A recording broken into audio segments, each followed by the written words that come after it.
Welcome back to Travel with Tom. We are still in Tuscany, and I want to share with you the idea of Cucina Povera, which means poor kitchen. The food of Tuscany, that Italian food, not the pasta and the pizza so much, but those bold, fresh flavors that we associate with Italy actually come from Tuscany, where they have all these different farms, these local farms with amazing produce. So why is it called Cucina Povera, this poor kitchen? It doesn't mean that the ingredients are poor. They're these gorgeous, fresh ingredients.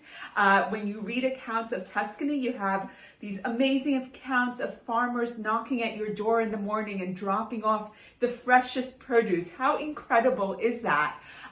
It means Cucina Povera, that they don't use things from other places. They're not importing things.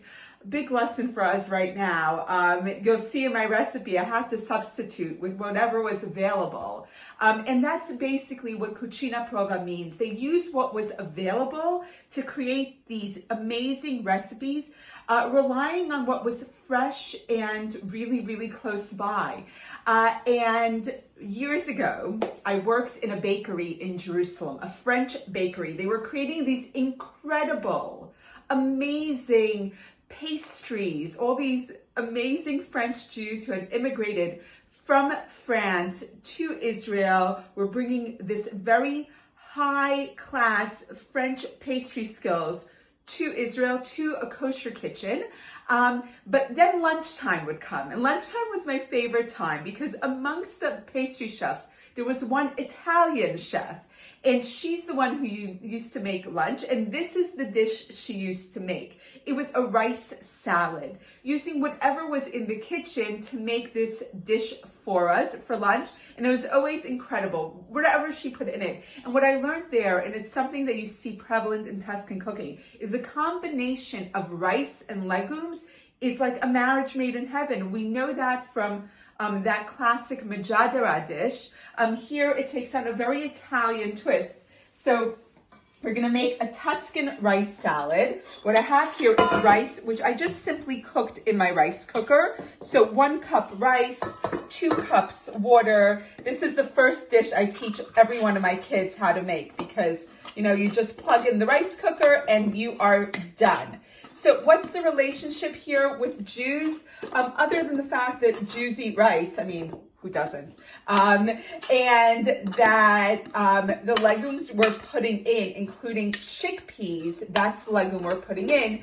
Actually, chickpeas is so prevalent in the Mediterranean, in the Middle East, that we see it come up over and over again in Jewish cooking, not just in hummus, but in cholents, in chamin. Chickpeas have a really, it's like one of these super ancient grains. Okay, legumes, not grains, sorry. This is 1 can of chickpeas going in. And then I just have a bunch of different things happening here that go into our Tuscan rice salad. I've got my tomatoes. The reason they're yellow and red is because that's what was available. But it looks good, right? So I have yellow, red, and green tomatoes going in. I've got fresh parsley. It should be half parsley, half basil, but couldn't get a hold of basil today. So we're doing all parsley, 1 clove of garlic, and a whole bunch of chopped black olives.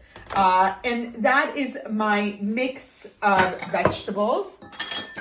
And then you don't think of rice this way, at least not in Western culture, but it should be seasoned like any other salad. So look how gorgeous that is. That's the first thing. How amazing are these colors? And now I'm gonna really season this, like really season it. It can take it, the rice can absorb flavors like it's nobody's business. So I'm going in with the juice of an entire lemon. Lemon is great here. And again, it gives you that vibrancy that you really associate with Tuscan food, that freshness. And I think that is maybe what really attracts me to Italy and to Tuscany in particular, and the food they make there, it's that everything feels fresh and everything feels vibrant. I'm gonna add, obviously, Italian olive oil, which I was able to get a hold of, but if you can't, don't worry about it. So that was about 2 tablespoons.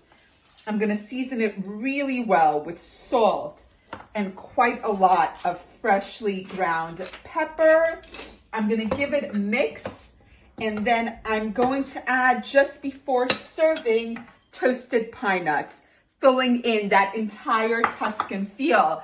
I am loving the Travel with Tom segment. It's taking me there, and I can't wait to have this for lunch. All right, see you all soon, where we keep on traveling with Tom.